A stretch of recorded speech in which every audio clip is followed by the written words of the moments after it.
अस्सलाम वालेकुम एवरीवन। एक नए व्लॉग का आगाज़ करते हैं दुआ और इस उम्मीद के साथ कि आप लोग जहाँ कहीं भी होंगे खुशबाश होंगे और अपनी सेहत और तंदुरुस्ती वाली ज़िंदगी भरपूर तरीके से गुजार रहे होंगे। आज का व्लॉग जो है ना, इसमें मैं आपके साथ सिर्फ़ और सिर्फ जो है वो गुड न्यूज़ ही शेयर करने जा रही हूँ। आज के व्लॉग में कोई भी टेंशन ज़्यादा खबर नहीं होगी, तो इसलिए आप लोग भी इस व्लॉग को सुन के ना काफ़ी खुश हो जाएंगे। जी, तो आप लोगों को जैसे कि पता है कि पिछले दिनों में यहाँ पे यूके में हुए थे जी इलेक्शन, और इलेक्शन के बाद जो था यहाँ पे गवर्नमेंट जो थी वो चेंज हो गई। 14 साल के बाद जो है यहाँ पे जो गवर्नमेंट थी ना वो चेंज हुई। पहले जो थी वो कंजर्वेटिव पार्टी थी और फिर उसके बाद उसका दौर इक़्तिदार जो था वो 14 साल तक रहा। उसके बाद अब जी कहीं जाके अल्लाह अल्लाह करके यहाँ पे 14 साल के बाद जो है वो लेबर पार्टी इक़्तिदार में आ गई है, और वज़ीर-ए-आज़म चेंज होते साथ ही यहाँ पे यूके में जो है ना वो बड़ी ही अच्छी-अच्छी खबरें सुनने को मिल रही हैं। आप लोग यकीन माने यहाँ पे ना यूके में इतना डिज़ास्टर हो चुका था, इन्फ्लेशन रेट इतना ज़्यादा हो गया था, कॉस्ट ऑफ लिविंग भी बहुत ज़्यादा बढ़ गया था और इतनी महंगाई हो गई हुई थी कि बस आसमान को महंगाई छू रही थी। लोगों के लिए यहाँ पे रहना, गुज़ारा करना और सेविंग करना बहुत ही ज़्यादा मुश्किल हो चुका था।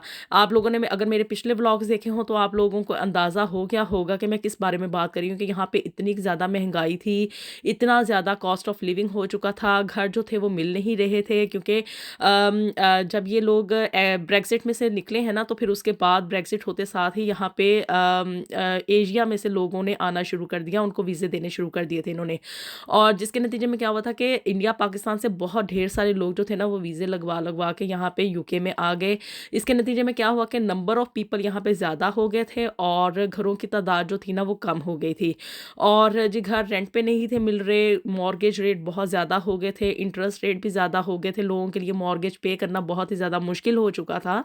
महँगाई जो थी वो आसमान को छू रही थी, ग्रॉसरी इतनी ज़्यादा महँगी हो गई थी, खाने-पीने की अशियाएँ, खुर्दनोश और बाकी सारी चीज़ें, कि लोगों के लिए ना यहाँ पे रहना और गुज़ारा करना और फिर रहने के बाद यहाँ पे कमाने के बाद ये सेविंग करना बहुत ही ज़्यादा मुश्किल काम था, एक हार्ड टास्क था, बहुत ही मुश्किल टाइम पीरियड था जिसे कि इन लोगों ने फ़ेस किया। और फिर उसके बाद अब जी यहाँ पे जब इलेक्शन हुए हैं तो लोगों ने भारी अमाउंट में जो था ना लेबर पार्टी को वोट दिए और जी इक़्तिदार में आ गई है अब लेबर पार्टी। वज़ीर-ए-आज़म में आते साथ ही बहुत ही ज़्यादा अच्छी-अच्छी खबरें जो हैं वो अब सुनने को मिल रही हैं। लेकिन अब ये मतलब इसका हरगिज़ नहीं है कि आप लोग मेरा व्लॉग देखते साथ ही यूके का वीज़ा जो है ना वो अप्लाई करना शुरू कर दें। चीज़ों को अभी अनफ़ोल्ड होने दें।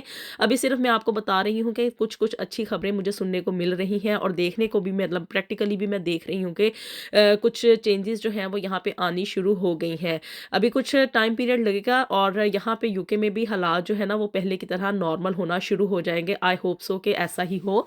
तो जी अब जो है वो वज़ीर-ए-आज़म में आते साथ ही घरों को यानी कि घरों की कंस्ट्रक्शन जो है उसको बहुत ज़्यादा प्रमोट किया है और ऐलान किया है कि यहाँ पे 1.5 मिलियन नए घर कंस्ट्रक्ट होंगे, क्योंकि यहाँ पे नंबर ऑफ़ पीपल बहुत ज़्यादा हो गए थे और जिसकी वज़ह से क्या था कि रेंट पे घर भी नहीं थे मिल रहे, बहुत मुश्किल होता था रेंट पे घर मिलना और इतना ज़्यादा रेंट होता था कि लोगों के लिए पे करना, यानी कि अगर वो महीने का 1500 पाउंड कमा रहे हैं ना, तो आप यकीन मारें उनका 800-900 पाउंड तो ना रेंट में ही निकल जाता था।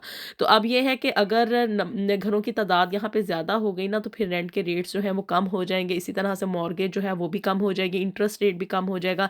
1.5 मिलियन घर बनने के बाद लोगों को ईज़िली जो है वो मॉर्गेज के ऊपर घर मिलना शुरू हो जाएँगे।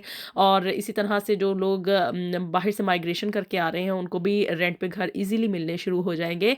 यानी कि कॉस्ट ऑफ लिविंग आप कह लें कि अब कम होना शुरू हो जाएगा, लेकिन अभी इसको थोड़ा टाइम लगेगा, यानी कि चीज़ों को अभी आप थोड़ा अनफोल्ड होने दें। अभी तो मैं सिर्फ आपको अनाउंसमेंट्स बता रही हूँ कि यहाँ पे ये कुछ होना शुरू हो गया है।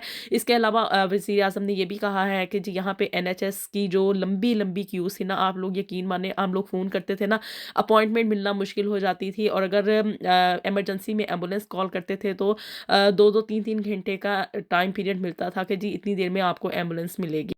अभी हॉस्पिटल तो नए बनने की कोई इत्तला नहीं आई है, लेकिन ये है कि अब सैलरीज़ जो हैं यानी कि डॉक्टर और नर्सेज़ की सैलरीज़ और वहाँ पे जो वर्क करते हैं ना लोग, उनकी सैलरीज़ अब इंक्रीज़ कर दी जाएँगी, जिसकी वज़ह से ये है कि वो लॉन्ग टाइम पीरियड या ये कि वहाँ पे स्टाफ इंक्रीज़ होना शुरू हो जाएगा। ज़्यादा से ज़्यादा लोग इस तरफ जाएँगे और हेल्थ सर्विसेज़ की तरफ अप्लाई करेंगे, जिसकी वज़ह से ये कि यहाँ पे एनएचएस की जो क्यूज़ है ना वो अब कम होना शुरू हो जाएँगी, यानी कि टाइम पीरियड कम हो जाएगा, लोगों को जल्दी सर्विसेज़ अवेलेबल होंगी। और इसी तरह से कुछ और भी खबरें हैं कि यहाँ पे इन्फ्लेशन रेट जो है ना वो भी कम होना शुरू हो गया है। यानी कि जो खाने-पीने की चीज़ें हैं ना उनमें उनके रेट्स में ना कमी आनी शुरू हो गई है। और जी यकीन माने अभी पिछले दिनों में जब ईद गुज़री है ना, बड़ी ईद यानी कि ये ईद उल अज़हा, उस वक़्त गोश्त इतना ज़्यादा महँगा हो चुका था कि लेना मतलब इंसान यही सोचता था कि अब मैं क्या करूँ? लेना भी है और गुज़ारा भी करना है और किस तरह से बस इम्पॉसिबल सा ही हो गया था। लेकिन अब ये है कि थोड़ा-थोड़ा ना करके मीट के और ग्रोसरी के यानी कि वेजिटेबल्स के और बाकी चीज़ों के जो रेट्स हैं ना, ऑयल और बाकी खाने-पीने की चीज़ें, फ्रूट्स वग़ैरह, दूध हो गया, इन सब के रेट्स ना थोड़े-थोड़े करके ही थोड़े-थोड़े अभी मैं कह रही हूँ कि नीचे आ रहे हैं। नज़र आ रहा है कि अब जो है ना कॉस्ट ऑफ लिविंग कम होगा, इन्फ्लेशन जो है वो नीचे की तरफ जा रही है। लेकिन अभी तो गवर्नमेंट को आए हुए सिर्फ़ 2 हफ़्ते ही हुए हैं और अभी तो सिर्फ़ अनाउंसमेंट्स के ऊपर ही काम चल रहा है। अभी तो प्रैक्टिकली इन सब चीज़ों को जो है वो ग्राउंड रियलिटी में आना है, तो इसलिए थोड़ा टाइम लगेगा। आप लोग इंतज़ार करें, वो लोग जो कि यहाँ पे आना चाहते हैं तो उनके लिए ये है कि आप लोग अब सोच सकते हैं इस बारे में। पहले तो मैं हमेशा अपने व्लॉग्स में यही कहती रही हूँ कि आप लोग ना आएँ क्योंकि यहाँ पे हालात बहुत ही ज़्यादा टाइट थे, बहुत ज़्यादा मुश्किल टाइम था जो कि लोग नए आने वाले लोग जो थे ना यहाँ पे फेस कर रहे थे। लेकिन अब ये है कि अगर कोई आना चाहता है ना तो कुछ टाइम पीरियड दें आप, इस टाइम वक़्त को गुज़रने दें। जैसे ही जो है ना तकरीबन आप कह लें 6 महीने से 1 साल गुज़रेगा, गवर्नमेंट कुछ ना कुछ करेगी, ग्राउंड रियलिटी में आप लोगों को यहाँ पे आसानियाँ नज़र आनी शुरू हो जाएँगी। तो फिर उसके बाद जो है आप लोग यहाँ पे ज़रूर आएँ और आके अपनी किस्मत को आज़माएँ। क्या हो सकता है कि आप लोग जो है यहाँ पे ज़्यादा सक्सेसफुल हो सकें बनिस्बत पाकिस्तान के। तो जी अब यही मैंने आप लोगों के साथ शेयर करना था कि यहाँ पे ना अब हालात जो हैं थोड़ा बेहतरी की तरफ जा रहे हैं, आसानियाँ आनी शुरू हो गई हैं, यानी कि अच्छी और गुड न्यूज़ जो है वो अब सुनने को मिल रही है। इसी तरह से वो लोग जो कि यहाँ पे असाइलम पे अप्लाई करते थे तो उनके लिए क्या था, बहुत ज़्यादा ना टफ कंडीशन उन्होंने शो कर दी थी कि जो भी बंदा यहाँ पे आके असाइलम के लिए अप्लाई करेगा ना तो उसको किसी और कंट्री में भेज देंगे। मोस्टली ये था कि रवंडा की तरफ भेज दिया जाएगा उन तमाम लोगों को जो कि असाइलम के लिए अप्लाई करेंगे और जब तक कि उनके केस की कोई भी फाइनल डिसीजन नहीं आ जाता तो तब तक वो वहीं पे उसी कंट्री में यानी कि आउट ऑफ यूके ही रहेंगे और फिर केस की डिसीजन के ऊपर डिपेंड करेगा कि वो वापस इस कंट्री में आ सकते हैं कि नहीं आ सकते। लेकिन अब ये है कि इस गवर्नमेंट ने आते साथ ही जो ये रवंडा की तरफ जाने वाली फ़्लाइट्स है ना उन सबको कैंसिल कर दिया है और ये है कि आसानी की तरफ ये गवर्नमेंट ना लेके जाती है लोगों को। ये जो लेबर गवर्नमेंट है, और हमेशा मैंने इसके बारे में सुना ही था कि लेबर गवर्नमेंट जब भी आती है तो वो बहुत ही ज़्यादा यहाँ पे लोगों के लिए वेलफेयर का काम करती है और उनके लिए आसानियाँ पैदा करती है। लेकिन मैं जितने भी यानी कि पिछले 13 साल से मैं यहाँ पे, और यहाँ पे ये जो गवर्नमेंट थी ना वो यहाँ पे पिछले 14 साल से थी, तो मैंने यहाँ पे हमेशा जो था ना वो हालात दिन ब दिन टाइट ही होते हुए देखे थे। तो अब ये है कि मैंने अब सुना तो बहुत है कि जी लेबर गवर्नमेंट जो है वो लोगों की वेलफेयर का काम करती है, लोगों के लिए आसानियाँ पैदा करती है, लोगों के लिए हर तरह की उनको ईज़नेस की तरफ लेके जाती है। इतनी मुश्किल गवर्नमेंट नहीं होती बल्कि हमेशा जो है लोगों की बेहतरी के लिए ही सोचती है। तो इसलिए अब मुझे ये लग रहा है कि यहाँ पे जो हालात हैं ना वो बेहतरी की तरफ जाएँगे और अच्छा ही होगा आने वाले दिनों में। तो आप लोग अगर आना चाहते हैं तो अब इसके ऊपर वर्कआउट करना शुरू कर दें, अपनी एक शीट बनाना शुरू कर दें, जी हमने किस तरह से जाना है और किस वीज़े के ऊपर जाना है और क्या करना है और क्या नहीं करना। क्योंकि अब मुझे लगता है कि जी हालात जो हैं वो बेहतरी की तरफ जाएँगे। यहाँ पे कॉस्ट ऑफ लिविंग भी कम हो जाएगा, सेविंग होंगी लोगों की यहाँ पे आने के बाद, और लोग जो है ना आहिस्ता-आहिस्ता यहाँ पे पैसा फिर से कमाना शुरू कर देंगे और उसी तरह से बचतें उनकी शुरू हो जाएँगी जैसे कि उनकी पहले हुआ करती थी। लेकिन अभी मेरी यही एडवाइस है कि थोड़ा टाइम दें, 6 एक माह का टाइम दें मिनिमम। तो फिर उसके बाद जैसे ही हालात थोड़े नॉर्मल होना शुरू हो जाए, नॉर्मैलिटी की तरफ जाएँ, ईज़नेस की तरफ जाएँ, तो फिर आप लोग यहाँ पे आने के बारे में ज़रूर प्लान आउट करें। फ़िलहाल के लिए यही है कि यहाँ पे थोड़ी आसानियाँ हो रही हैं, लोग थोड़ा-थोड़ा जो है ना वो उनको रिलीफ़ मिलना शुरू हो गया है, इन्फ्लेशन रेट जो है वो कम होना शुरू हो गया है और देखते ही देखते जैसे-जैसे ये कॉस्ट ऑफ लिविंग कम होता जाएगा, मैं आप लोगों को इस बारे में अपडेट्स देती रहूँगी। तो जी चैनल को भी लाज़मी सब्सक्राइब कर दें ताकि आप लोगों को मेरी नई-नई अपडेट्स जो है ना वो मिलती रहें। वीडियो को लाइक भी कर दें और शेयर भी कर दें।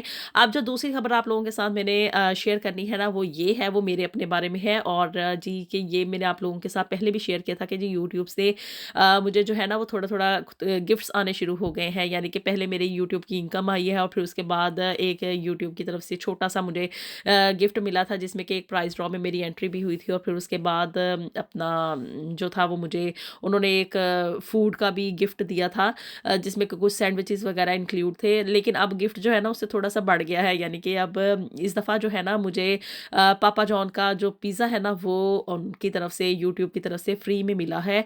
और जी आप लोगों को पता है कि फ्री में कोई भी चीज़ मिले, गिफ्ट हो और वो आपकी मेहनत से आप लोगों ने कमाया हो, तो फिर उसकी बहुत ही ज़्यादा खुशी होती है।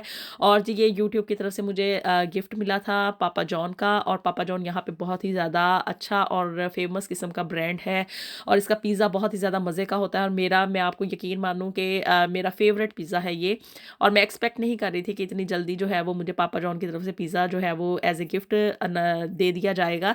तो जी अभी जो है वो मुझे पापा जॉन की तरफ से यानी यूट्यूब की तरफ से पापा जॉन का पिज़्ज़ा जो है वो गिफ्ट में मिला है। और इसको जो था हम लोगों ने फिर कलेक्ट किया, और जी उसके बाद फिर हम सब ने इसको मिलके एंजॉय भी किया। तो जी अपनी दुआ में हमें याद रखिएगा। मिलते हैं आपसे नेक्स्ट वीडियो में with something new and something very interesting. अब मुझे इजाज़त दीजिए। अल्लाह हाफ़िज़।